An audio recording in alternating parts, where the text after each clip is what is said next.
The following content is provided under a Creative Commons license. Your support will help MIT OpenCourseware continue to offer high-quality educational resources for free.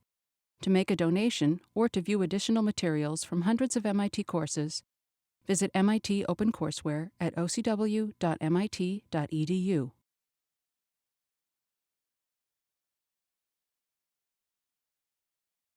All right, so this brief reminder here is about the basic requirements in this course, which are that we have two written reports, and that's the main thing I wanted to remind you of, one in vision and one in audition.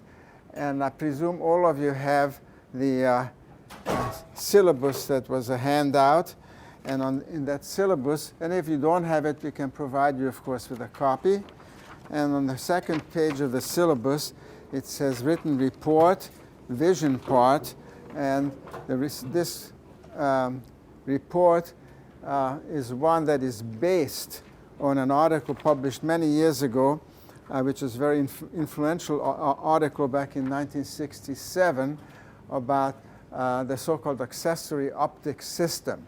And what I would like you to do is to read that article, but then proceed through the internet to see what have become the most recent discoveries about this so-called accessory optic system. And that's what your report needs to be about. You can be reasonably summary about it, so that you don't need to write 50 pages, but if you can write this whole thing up in 4 or 5 pages, taking into account, as I've said, what has been discovered since those days about the so-called accessory optic system.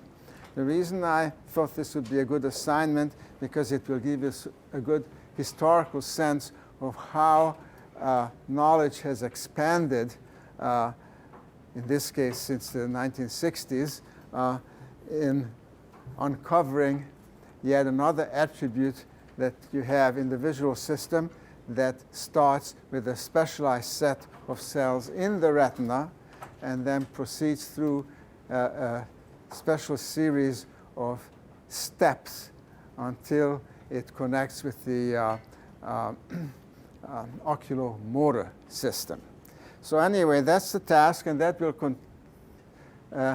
consist of 10% of the report of your total grade, and the same thing is 10% also for addition. Then the midterm exam is going to consist of 25% of your exams, and the final exam is a total 55, of which 15 is vision and 40 is addition. So if you add them all up, you have an equal distribution in percentages for vision and for addition. So that then is the basic layout. And so what I would like you to start thinking about is how you're going to put this report together. I was hoping that perhaps you could get it done by midterm, but I don't have a hard and fast rule about that. As long as you get it in before the final exam, that's fine. But it may make life easier if you can start working on that while we are still talking about vision, rather than waiting until we are covering the auditory system in the course. Does anybody have any questions about this basic layout? Okay.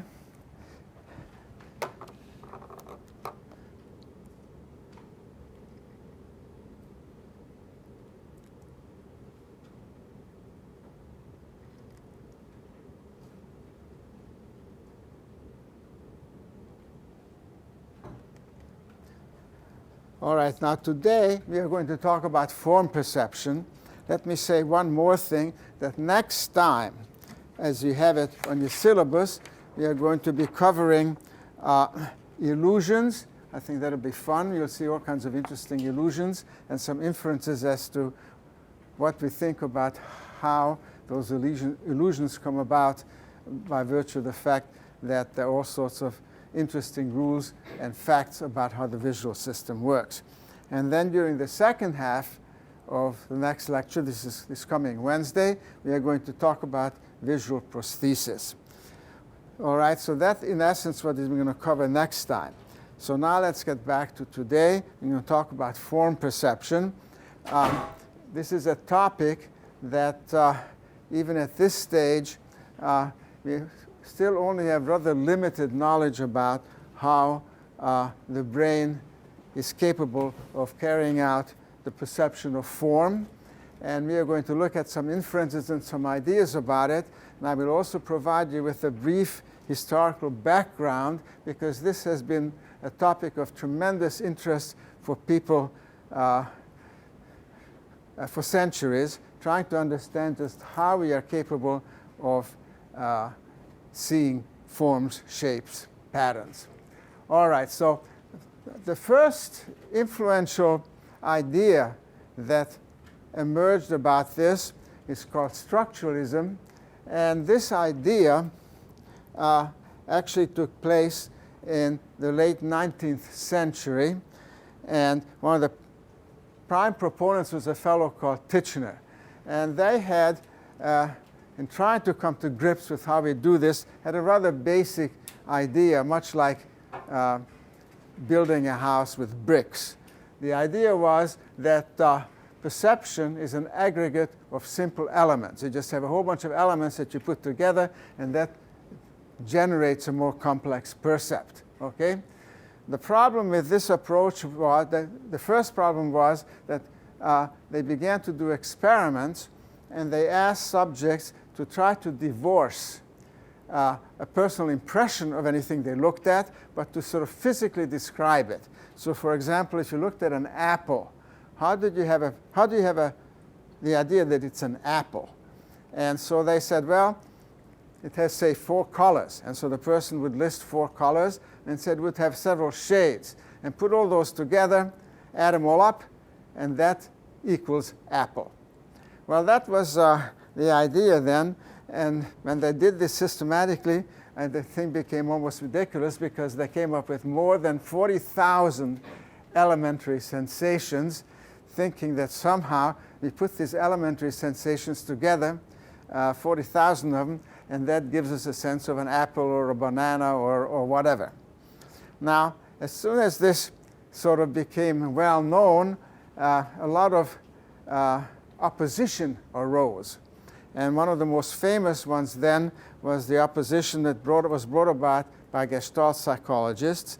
And the first consideration that I want to sort of bring up here is a rather simple picture. Here's a picture. Everybody looks at that. Okay, what did you see there? You saw a car, right? Now, if you look at it, I mean, this is actually a picture of a car, all right, but it's interrupted by all these vertical bars here. And yet we're able to infer that it's a car. And so the question comes up, how do you do this? I mean, you can't simply just add up a bunch of bricks and say it's a car, because there's all this interruption. In most things that we see in the world, we see in a discontinuous fashion.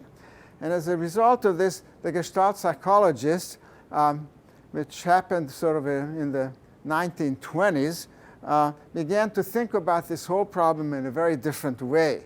And they made a tremendous influence, and they came up with these new ideas of how we create the perception of form. The founder of the Gestalt psychology is a fellow called Max Wertheimer. Yeah? So now they came, you can look this up in Wikipedia, by the way. If you look at them more closely, they came up with a few basic principles of organization. And they call this grouping. They argue that in the brain somehow we group things up. And one of the things we group has to do with proximity, another one has to do with similarity, another one with common motion, another one with closure, and another one with figure ground perception. This last one I'm going to talk about at the end of today's presentation, but now I'm going to give you an example of these top 2. All right, so the most important conclusion that they'd come to, which goes very much against structuralism, is that the whole that you see is different from the sum of its parts. Somehow there is an active process that creates our ability to see something that is not evident from its individual parts. Now here is an example of what these principles are. Grouping by proximity. So here we have a bunch of dots, and if you put them closer together vertically, you see a bunch of vertical lines essentially. And if you put them closer together horizontally, you see a bunch of vertical lines. Horizontal lines, vertical lines. Yeah? So we group things due to proximity. Another reason we group things is shown here, is we group things according to shape or similarity of shape, I should really say. And here what we have, you can readily see a group of 9 discs here and a group of 9 triangles. And if they're not all the same as down here, then you have much more difficulty grouping it. So there's a strong tendency that we group things together that are similar. So these are some general principles of how we organize our visual percepts. So now we can look at some more of these examples. In doing this, we are now going to try to be able to say a bit more about the brain itself. And in doing so, it's evident that there are 3 major theories that try to deal with how the brain does it. According to the first of these, form perception is accomplished by neurons that respond selectively to line segments of different orientations. Now that theory, obviously, is the outgrowth of what we talked about when it was discovered that in V1 we have orientation selective neurons, and this orientation selectivity is something that you see in several progressively higher visual areas, as if everything in the world out there was broken down into oriented line segments, which are then somehow put together according to their orientation to enable us to see shape. So that's one theory. Another theory is that form perception is accomplished by spatial mapping of the visual scene onto the visual cortex. And I will elaborate on each of these. And the third theory is one that form perception is accomplished by virtue of Fourier analysis. So let us first then turn to form perception supposedly based on breaking down the visual scene into oriented line segments. Now, one of the big problems with this is that when you look at a famous artwork that you see every day in the Wall Street Journal. There's an artist who created this originally, and he created faces like this using only dots and varied the spatial frequency of the dots, as you can see here. This happens to be a person called Larry Poons. I'm sure none of you have heard of him, but he was one of the pictures many years ago in the Wall Street Journal. And even today, as I say, you can see faces created this way, and you can readily recognize them, even though there are no oriented line segments here. And in fact, if you sort of squint up and you 3/4 ways close your eyes so you can't even see the dots anymore, you can still make out that face very, very clearly. That's because the spatial frequency effect here is very important, and the degree of shading, meaning that this involves rather low spatial frequency analyses rather than the analysis of particular orientations of line segments. Now this particular analysis has its counterpart in the observation that many of you have seen when you look at a person's face on television, and they want to prevent you from being able to see that face because it's confidential or something. What do? Anybody remember? What you do is you put up a bunch of squares of different spatial frequencies, and each square is comprised of the mean illumination level of the actual face. If you do that, this high-frequency information is something that interferes with your ability to analyze face. So to give you an example of this, I'm sure all of you have seen this, but mainly I'll show you this. Here we have this example. How many of you can tell who these people are here? I guess nobody can, right? Now, then what we can do is we can increase the frequency of these. Here it is, and it's still very difficult to tell. And now I'm going to show you the actual photograph, and what I'm curious about is how many of these two people you actually know. I can tell you right away, they're extremely famous actors and actresses. Who recognizes these people? How many of you recognize? Let me see a hand. Only a few people recognize it. That's how quickly time goes by. These were the most central, most exciting, best-known people in the movies. And this is Humphrey Bogart, Ingrid Bergman. Okay, so these are these two very famous people whose faces are obstructed by this and by this, using these high contrast edges that obscure your ability to smoothly analyze faces.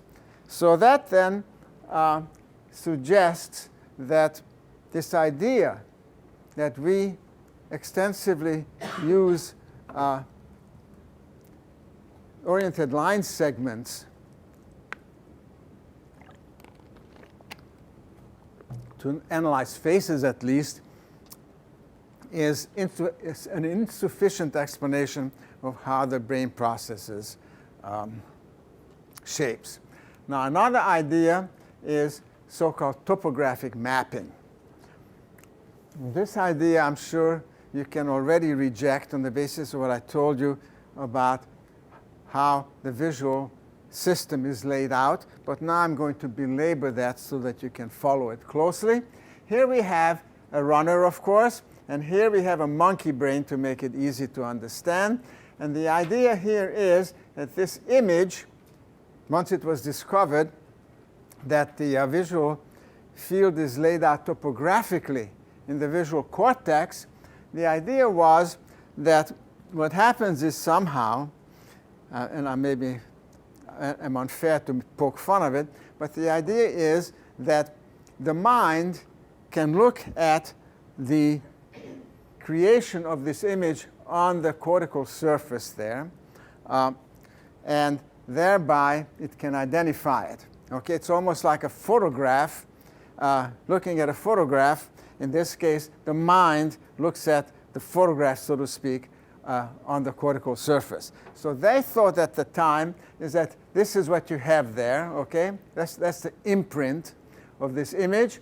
And indeed, you say, oh my goodness, that's just like that. Therefore, I can recognize that person, and so on and so on.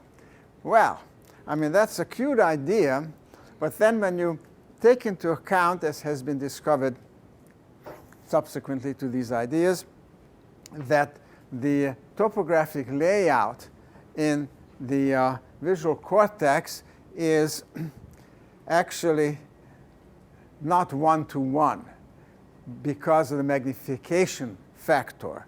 So let's look at that in some detail. Here is an actual reconstruction of the monkey area V1 here. And here is the visual field. And we're going to put these red arrows in the contralateral hemifield. Now remember what I told you before, that if you look at the visual scene, you can imagine your eyes being vertically cut in half, and you have a nasal and temporal hemiretina, and the one which is contralateral hemifield crosses over and gets into this half of the brain, and this one crosses over to that half. So now if you do this and take the magnification factor into account, you look at these arrows, which are all identical in size. Okay, there are 1, 2, 3, 4, 5, 6, 7 of them. What you can see here is the actual impression on the cortical surface of the neurons that are being activated by this look like this. Nothing like those arrows there. And in fact, the central arrow is much bigger because of the huge magnification factor. Now this already creates a major problem in trying to believe in that particular theory, the topographic mapping theory. But now, if instead you put those arrows halfway across each of the hemispheres like that, then whatever is on this side goes here, whatever is on this side goes there, and this is the impression that is created. And my goodness, you create that impression, and you say to yourself, my God, if that's the case, how come I can see 7 straight arrows of equal size, when this is the impression that is being created in the brain? So therefore, obviously, we are not using a topographic map to analyze the visual scene at all. Now this can be driven home even further. Let me make another point here. Here we have a monkey visual cortex again from the rear. Here's a visual field laid out. And if here we put on a bunch of dots in a circular fashion, this is the activation there. Now you say, oh, that's not bad. That looks like a circle. But then if you put it along the midline, half and half, then this is the actual activation. But you still see a circle, even though the activation in terms of the topography is nothing like a circle. So that indeed created a much greater degree of skepticism among investigators to try to understand how we process shape. Now let me make one other point here, which is a wonderful story, which I think will be good for you to remember. That's called the Giotto story, which says that when Pope Benedict, that was in the 12th century, the 13th century, he set out to have the walls of the great cathedral of St. Peter in Rome redecorated.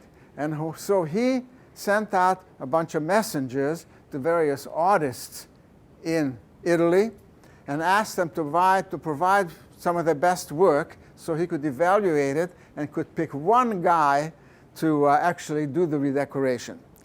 Well, one of these messengers went to Ambrogio Bodoni Giotto and asked him, he was a well-known artist, and asked him to provide a painting of his, a drawing of his. And Giotto said, oh my goodness, I just don't have anything around, but I tell you what I'll do. He took out a red pen and drew a perfect circle. Okay? And so the messenger took this to the Pope, and the Pope said, my God, I can't believe how incredible this is.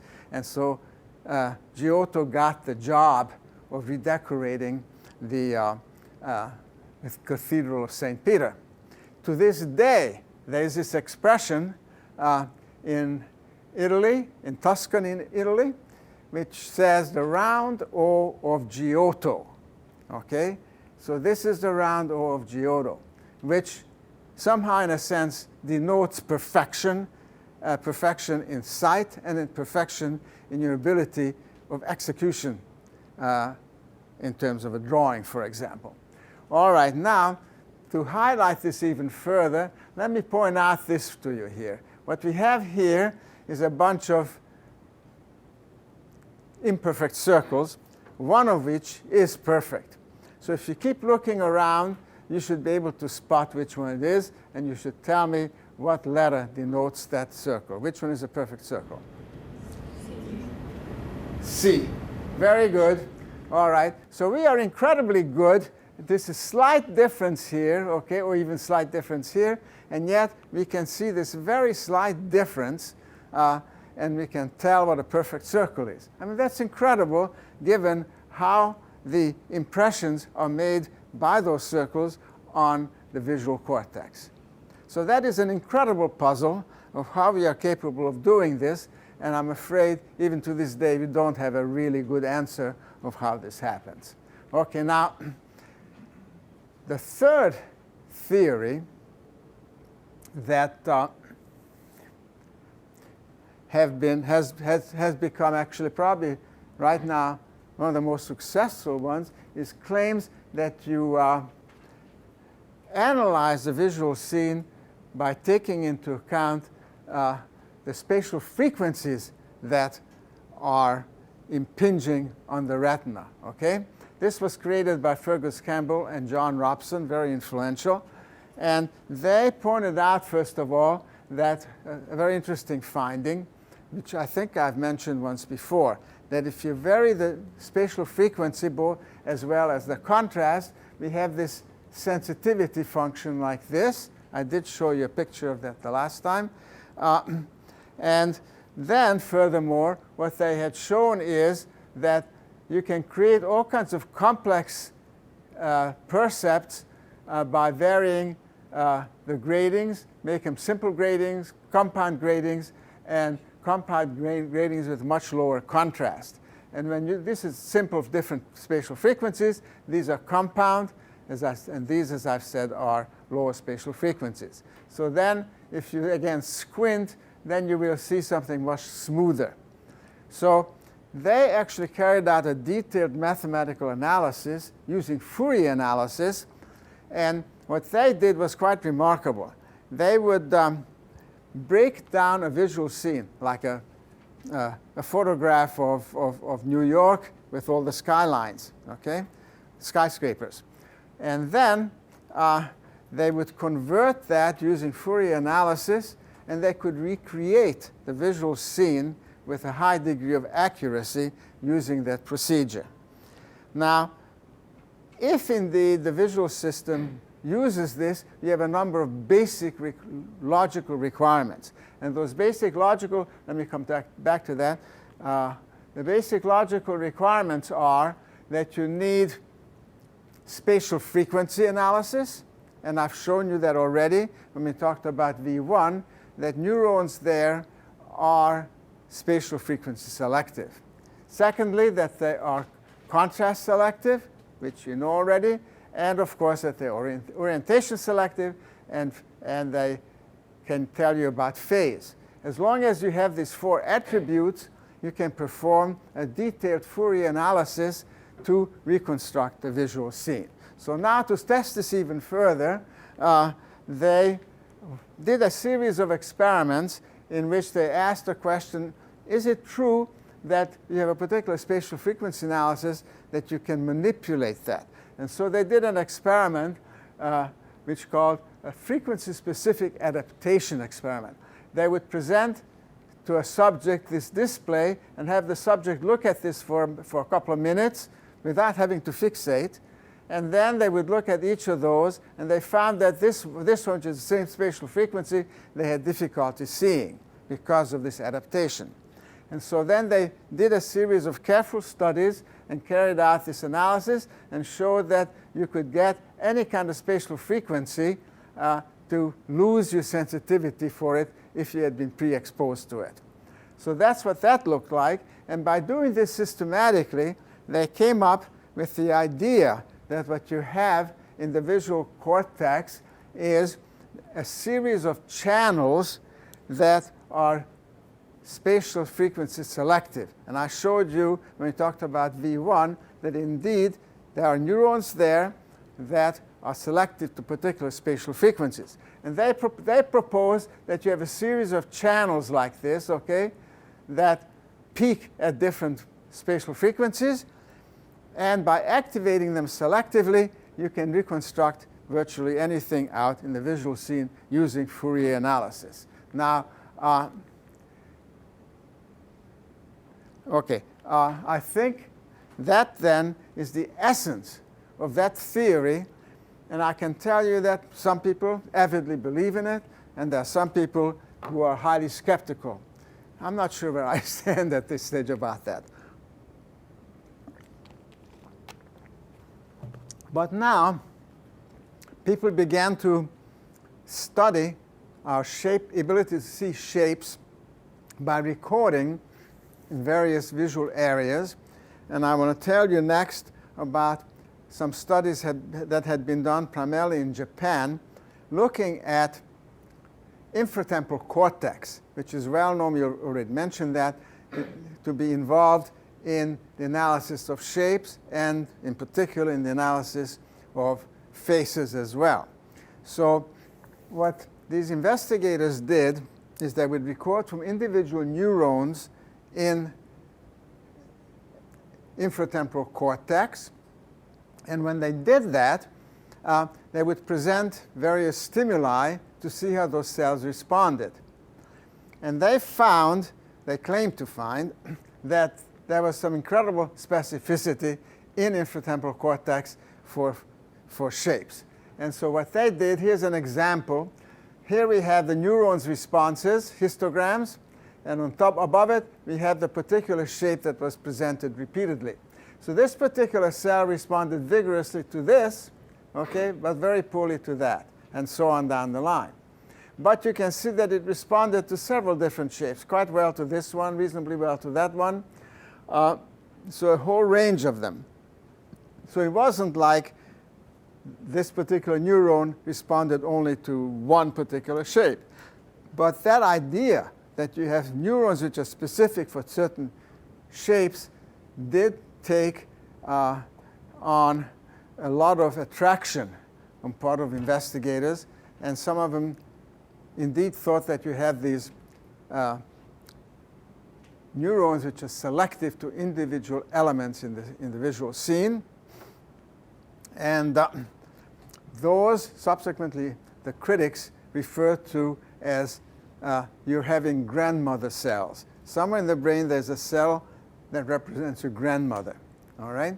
Now that idea was disabused subsequently, but it took very strong hold in many investigators' minds. And here's another example of yet another infratemporal neurons, in this case, again, for various shapes, showing that this shape was elicited a lot of response as well as did this. The rest of them didn't respond, didn't elicit as much of a response. So these kinds of experiments then, they tried to systematize, and they came up with an idea which, at least to my mind, borders on the absurd, which is shown here. Here's a section of infratemporal cortex, and they argue that there are columns there, and that these columns represent different percepts. So here we have a bunch of percepts that process the monkey. This is a monkey, of course, that process monkey faces. And by inference, therefore, there must be some areas in infratemporal cortex that process human faces in humans. And then others process different aspects of the visual scene. Now, the big problem, technical problem with this approach is that when you record from individual neurons, all right, typically in these experiments, you can study a single neuron for fairly limited time. Not like for months on end, just maybe a few hours or something. And so because of that, you can only present a limited number of visual stimuli. Now, there are millions of visual stimuli out there, and so to really establish how specific this particular neuron is, you say, well, these are the only shapes it's showing us. What about if we use the cross or who knows, many other things, something that is three-dimensional? How would these cells respond? And so these cells respond to different degrees to hundreds and hundreds and hundreds of different stimuli. And the real fact then is that anytime a stimulus appears out there, you're activating tens of thousands of neurons, maybe even more, in the visual system. And each of those neurons, especially in infratemporal cortex, responds to different degrees to the different stimuli. And it is the compendium of these many neurons firing into different degrees to different stimuli that gives you sort of an overall computational ability to say what that stimulus is. Now, to be able to analyze that, if it's that complicated, that really takes a lot of effort. Now, some people are now trying to do this, and the way you try to do this is that you're recording from hundreds and hundreds of neurons with multiple electrodes, present various scenes, and you see how these neurons respond as an aggregate so that you can determine whether or not there's indeed a potential for some sort of computation that takes place in gaining the impression of a particular individual face. Now, One of the very important facts here is, of course, that as you look around in the visual scene, let's imagine you're looking at a face. You're looking at a face head-on, you're looking at a face in a profile, you're looking at a face tilted, you're looking at a face close, you're looking at a face far, and it's still all the same face. And yet the impressions that that face makes on the visual system and in the retina, and the geniculate, and the visual cortex varies a great deal. And yet we can come up with constancy, which is sort of a higher level process. And I'll come to that in short order. All right, so now, therefore, we need to start to talk about what we call intermediate level vision. What is intermediate level vision? So far, we talked almost exclusively about basic visual capacities: color, brightness, pattern, texture, motion, depth. Just the very basic type. But now when we talk about intermediate visual capacities, we talk about constancy. One example of constancy, of course, is that the face that you're looking at, whether it's profile or head-on or near or far, is still the same face, so you get constancy out of it. Then there's an important necessity to be able to select various aspects out of the visual scene, to be able to selectively recognize things, to induce transposition and invariance, and to be able to make comparisons, and also lastly to be able to say where things are in space. So those are these intermediate capacities, and we'll talk a little bit about them next. All right, so here's an example of constancy. What we have here is a bunch of words of doubt in different sizes and orientations, and some handwritten and so on, and yet all of them say the same thing: doubt. You extract that, okay? Now, to make this even more difficult, I'm going to tell you that there's one of these words here which is not doubt. And see who can find the word that is not doubt. Everybody find it yet? Yeah. Okay, right there. Not doubt, but douse. And so we are able to extract a difference in this kind of visual scene, even though it is incredibly subtle. And yet we are also able to say that this doubt and this doubt and this doubt are all the same, okay? Even though they're different in size or different in print, we can extract from that the common element. So this is an incredible capacity in part of the visual system. And of course, the big question comes up: how is this achieved? And at this stage, we only have very preliminary answers to that. Okay, so now I want to show you a couple of the cute things here. This is another famous artist, Hirschfeld. He's no longer with us, unfortunately. He published hundreds of these little cartoons in the New Yorker. All right? Now, you see his name here? Hirschfeld. What do you see at the end of his name? What's that there? What is it? What? That? Huh? A number 3. Why does he say Hirschfeld 3? His name isn't Hirschfeld 3. And then if you've seen several of these, how many of you have seen these before? Oh, you missed out on something very good.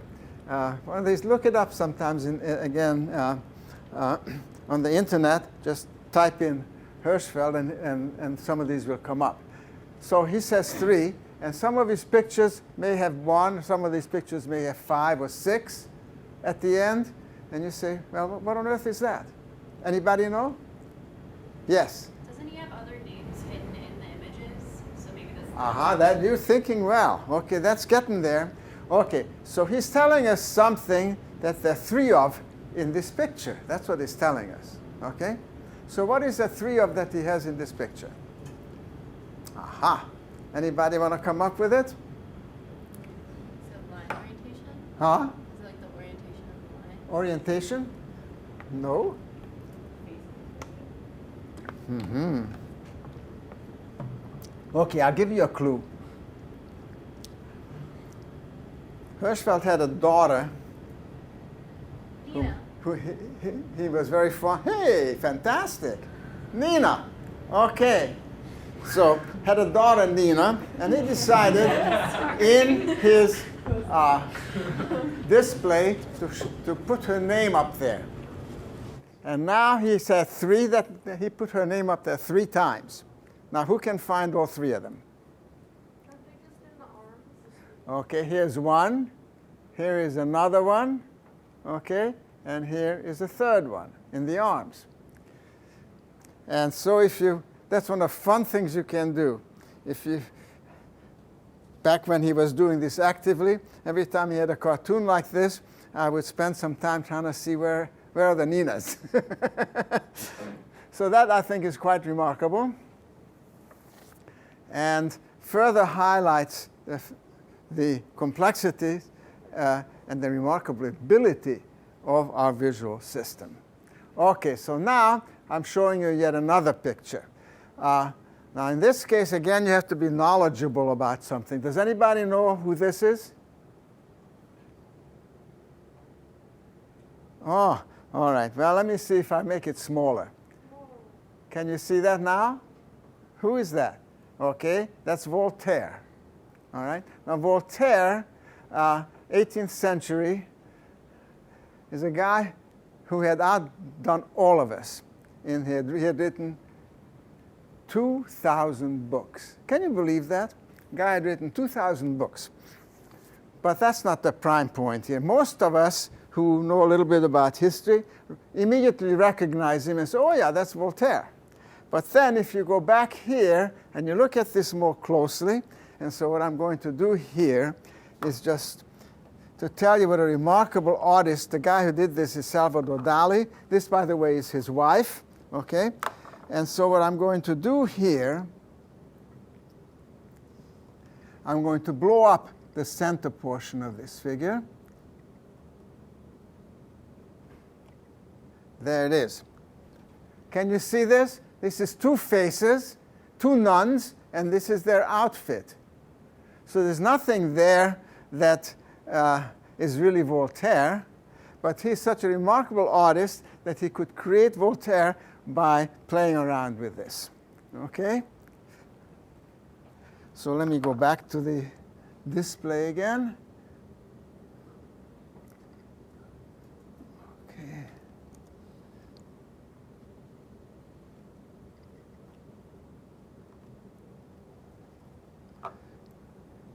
Okay, so this is Salvador Dali.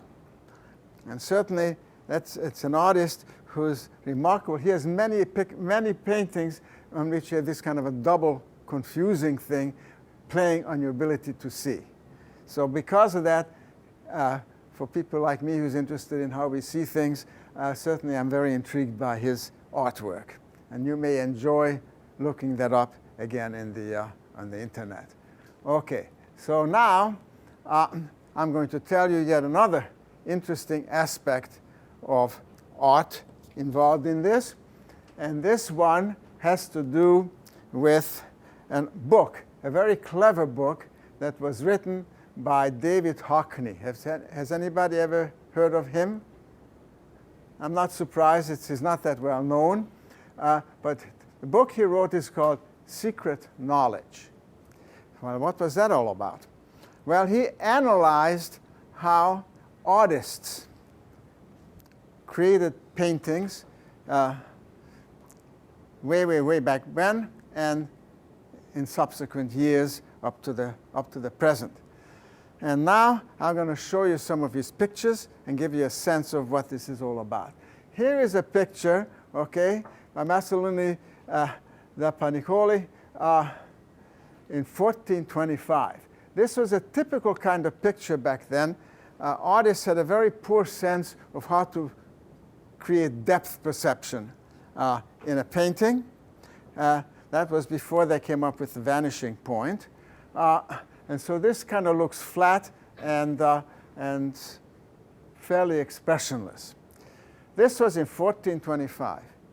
And then Hockney noticed that just 5 years later, another artist, okay, came up with a picture just 5 years later that looks almost like a photograph.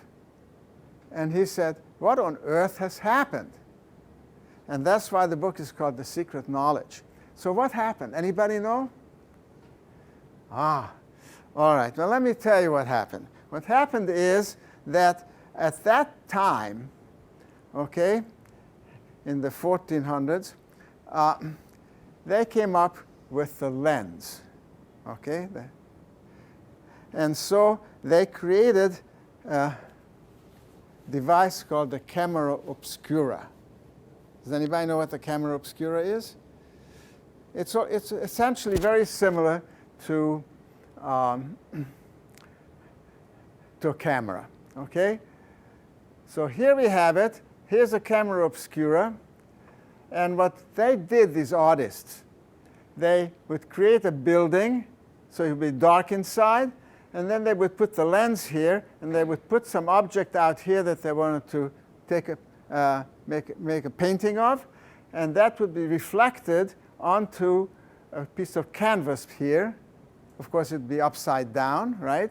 And then here they would paint it. And so once it was painted, they could turn it around and finish it and sell it. Now, the reason they did this, the prime reason they did this, is because it was much, much, much quicker to create a portrait, for example, by using this procedure than to actually look at a person and paint them on the canvas while looking at it, okay? So that was done, and of course this was sort of a no-no thing, and because of that, it was kept secret. All these artists who did this, and some very famous artists did so,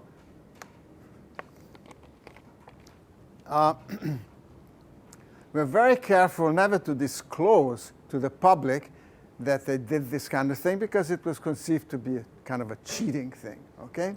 So what happened then was that all these paintings were created, and here's an example by Van Eyck in 1436. Again, this looks much like a photograph, but somehow the thing is a bit distorted. So Hockney undertook a careful, detailed analysis of how he could tell whether a painting was a real painting or one that used the camera obscura method. Okay? I mean, that's also a real painting in a sense, but a painting using the camera obscura method. And he came up with a series of criteria, which are listed in the book, but I'm only going to deal with one of them. Okay, so here is an example. This is in 1597. Okay, this is by Caravaggio. Okay, and what is notable about this person?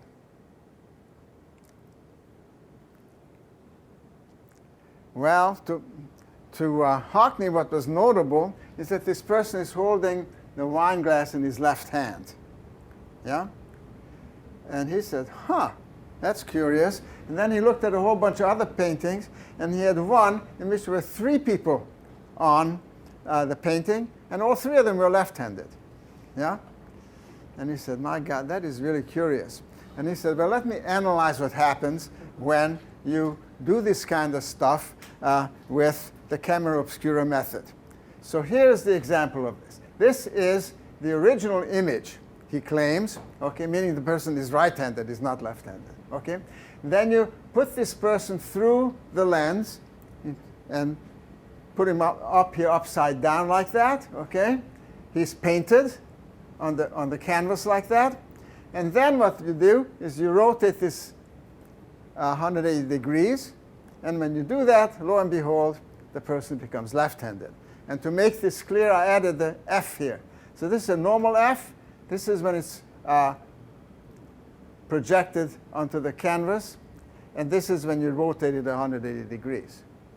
So you reversed the left, according to Hockney, reversed the image.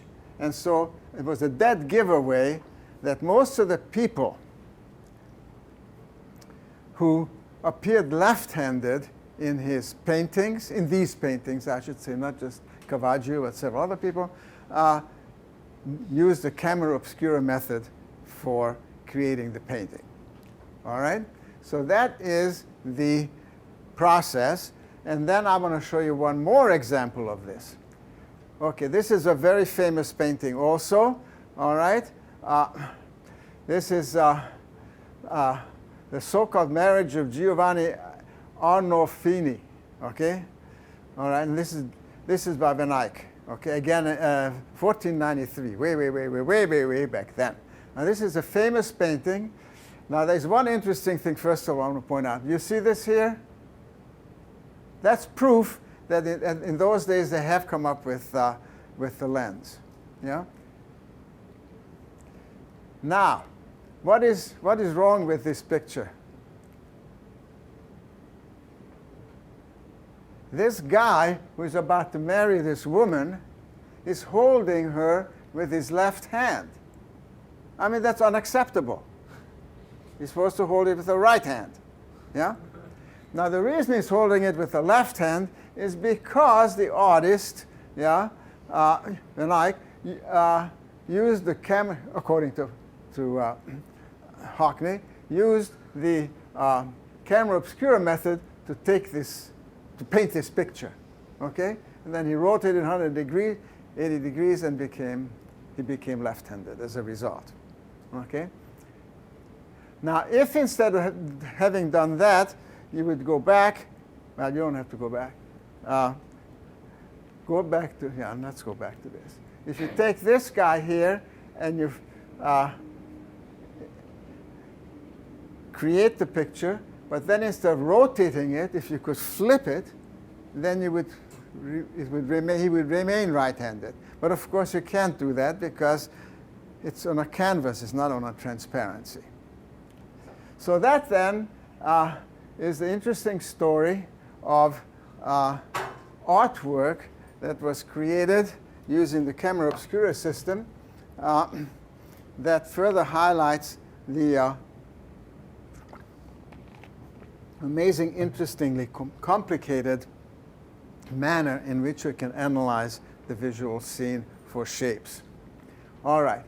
Now, another factor that is in a similar vein has to do with the recognition of faces.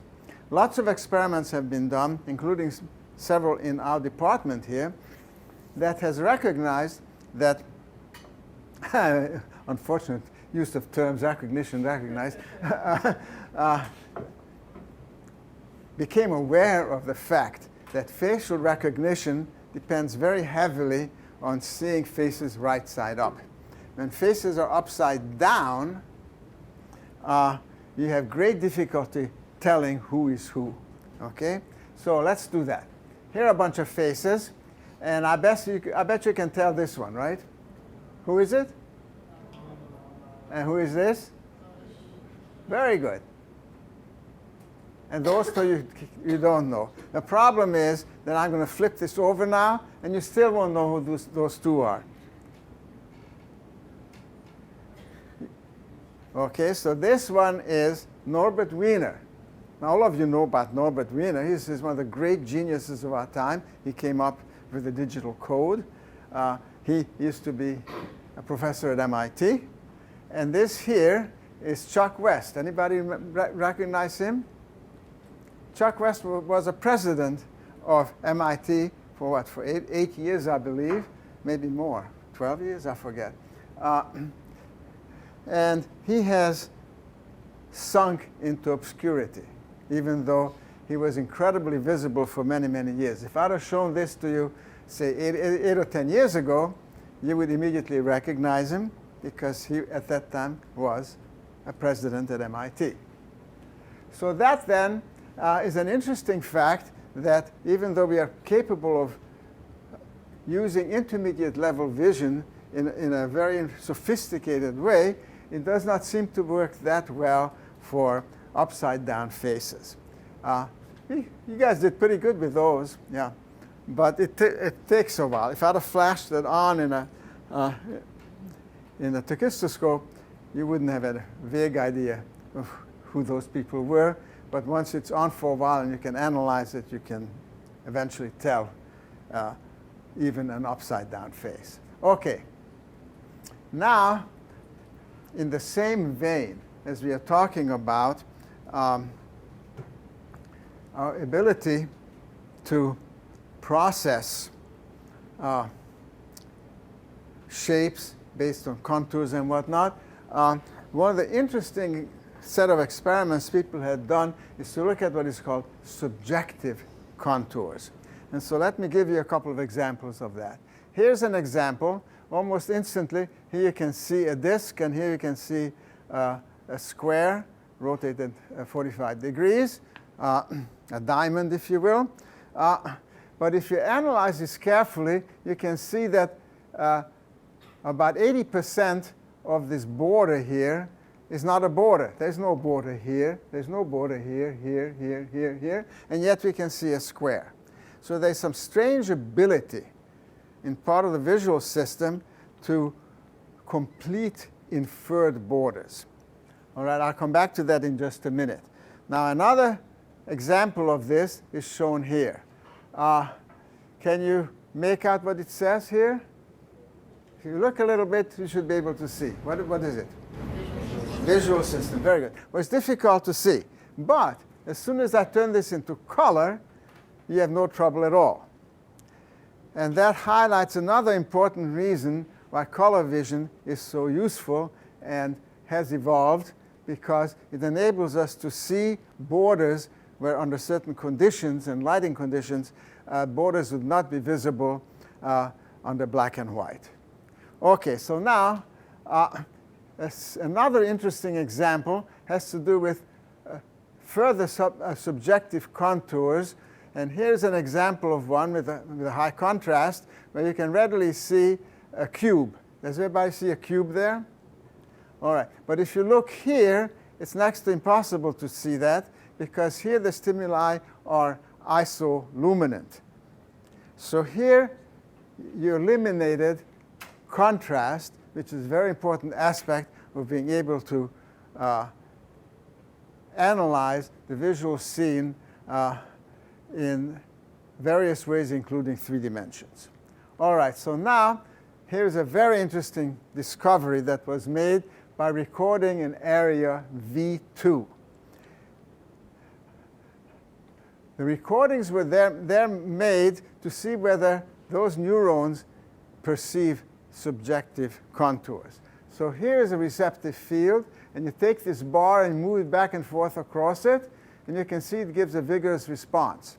Now you do the same thing, but you don't, here you have only a subjective contour, and when you move this back and forth across, somehow the information is added up from other areas so that this cell responds, not that well, but responds reasonably well to the subjective contour.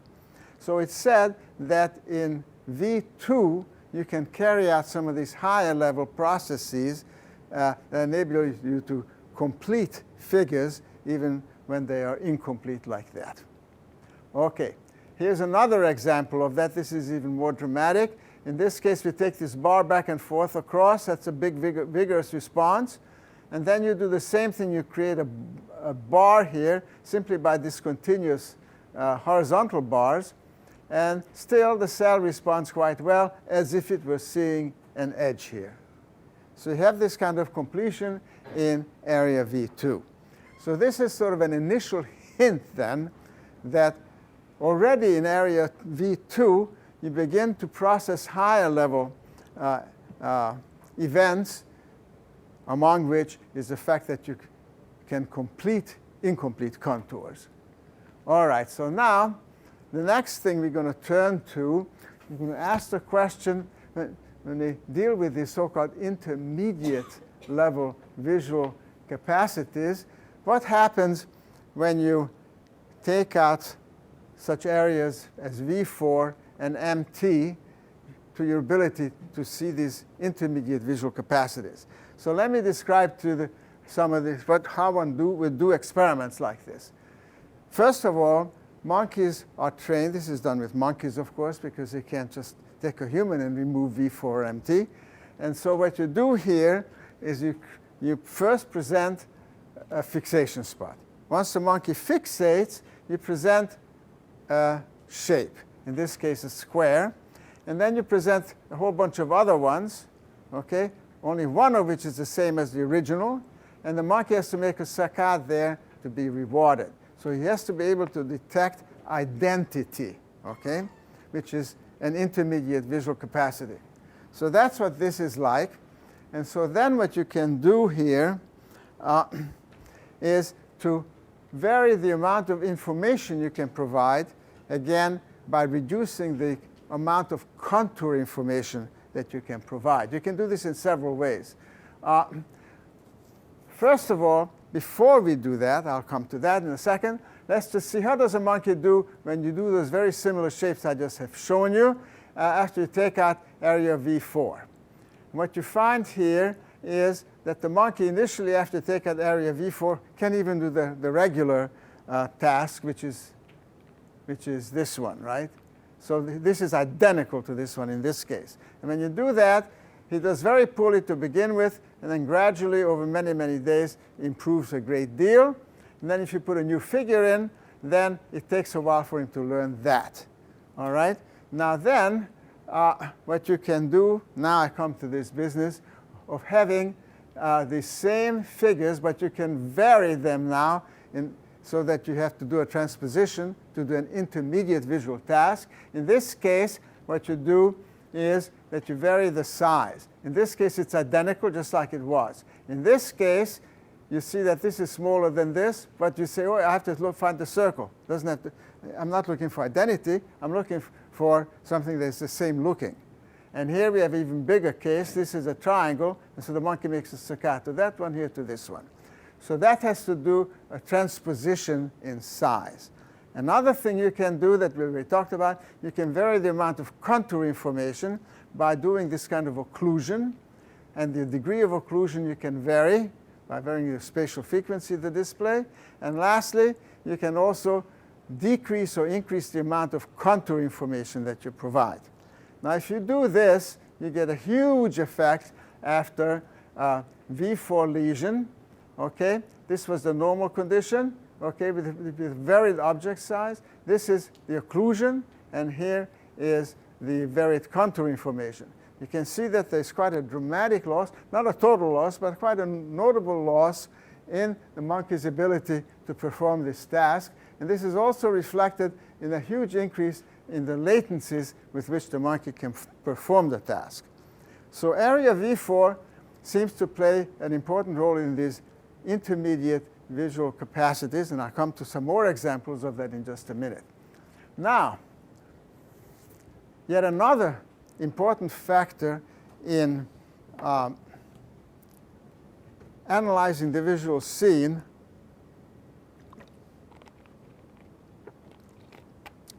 occurs when it is our task to find something out there that is less noticeable. Remember, we talked a little bit about using camouflage, in which case you have to find something lesser to survive. Now, in this case, what we can do here, do a similar experiment in a monkey. On the left side, the target, the one the monkey is supposed to select, has a much higher contrast than the distractors. And you can vary the degree of difference, but always the target is brighter than the others. Okay, so that stands out. But then you must be equally able, whether you're an animal or human, to be able to pull out something that's lesser in the visual field. And you have to be able to do this if you're going to survive in your environment. Now here, then, the task is to go to this lesser stimulus because it's the odd stimulus. So what you're extracting is the odd stimulus. Here it's easy to extract, and here it's difficult to extract. And so now the question is, what happens in the visual cortex? What area plays a role in this? And so it was discovered that area V4 is very important for this. And let me explain this to you then. You do an experiment in which you remove area V4 and see what happens. And here what we have is when the targets are brighter, you vary the luminance difference. And you can see there's a mild deficit with the V4 lesion, highly significant, but still fairly mild. On the other hand, when you make it dimmer, the monkey is practically staying at at probability. He cannot do the task at all. So somehow V4 plays a very important role in being able to ferret out some subtle things in the environment, lesser things. All right, so this then brings us to yet another way of analyzing this. We can, in this case, go to the larger target, in this case to the smaller target. And you can recognize yourself that this is certainly easier than that. But a normal monkey can do both of these quite well. Shown here, this is the normal monkey's performance, the target larger, here the target smaller. He does extremely well, but with a V4 lesion, when the target is smaller, he's totally devastated. So as if area of V4 were involved in the analysis of subtle things, things which are lesser than, rather than being reflex-like and going to the brightest, biggest thing in the world. Okay, so that then indeed highlights the fact that we have some of these areas, including V4, and of course therefore MT, that involved in these much more subtle types of visual analyses that we need to perform. Now, capitalizing on these kinds of subtle things that we are capable of doing, artists, in addition to the ones that I've shown you before, also created all kinds of percepts, I should say paintings, sketches, percepts, that cause confusion by playing around with these factors. One of these here is a very well-known artist called Escher. Okay? This was sort of near the end of the 19th century. And here what we have is, this is sort of a figure ground confusion. Here what we have is a bunch of birds that fly to the right, and also a bunch of birds that fly to the left. And it's confusing. It's alternating. You don't know which one is which. And it has to do with a very, very clever creation of figure ground confusions. And actually, next time when we talk about illusions, I will bring in some more of these kinds of curious effects. And then here's another one, and it's very hard for you to tell, are the stairs going up or are they going down? What's going on? It's the same kind of play with the paintings to create confusion in your perceptions. And then here's yet another one where you don't know, is water running up or is the water running down here? That's, again, an interesting confusion that Escher has created. All right, so that then is the essence of what I wanted to cover today, to highlight the fact that our ability to extract shape information in the world is absolutely incredible, and it has triggered not only experiments to try to understand that by scientists, but it has created a tremendous amount of artwork that played with these because it was so enjoyable. And certainly the several paintings that I have shown you must have given you a pretty good sense of how artists capitalized on these limitations in our ability to extract intermediate and high-level vision capacities from the visual scene. All right, so to summarize then, first of all, I mentioned three major theories that have to do with form processing. The one that the orientation of line segments, and I pointed out to you that that theory is not particularly powerful. And then the one, the topographic theory, which turned out to be bordering on the ridiculous. And finally, Fourier analysis, which seems to have a lot of power, even though it also has created a lot of skeptics. All right, then I pointed out to you that areas V2, V4, and infratemporal cortex play important roles in intermediate vision, these intermediate visual capacities we talked about in detail. Then I pointed out to you also that in V2 it was discovered that there are some neurons that respond to subjective contours, indicating that already in area V2 you can perform these incredibly high-level abilities to extract information when it is unclear in the visual scene. Then I pointed out to you that recognition of objects transformed in various ways is compromised by V4 and inferotemporal lesions, and V4 lesions also produce major deficits in learning and in selecting lesser stimuli, which is a very important attribute for us to be able not to respond in reflex-like fashion to what is most obvious out there, but to be able to extract the subtle things from the visual scene. Some inferotemporal neurons are selective for objects including faces, but most respond to a variety of objects whose recognition is based on the differential activity of a great many neurons. Okay, so that then brings me to the last point, which is how we process and deal with ambiguities in perception. Unfortunately, still remains a mystery. And so there's a lot of space here for new investigators to come up with exciting, interesting new findings about how the brain performs these kinds of subtle analyses of the visual scene. Okay, I think I'll leave this until next time. I'll talk about this next time. Okay, does anybody have any questions? All right, I hope that you can take a little bit of time out, look at some of these artists on the internet, and look at Hirschfeld and the Ninas that I had shown you.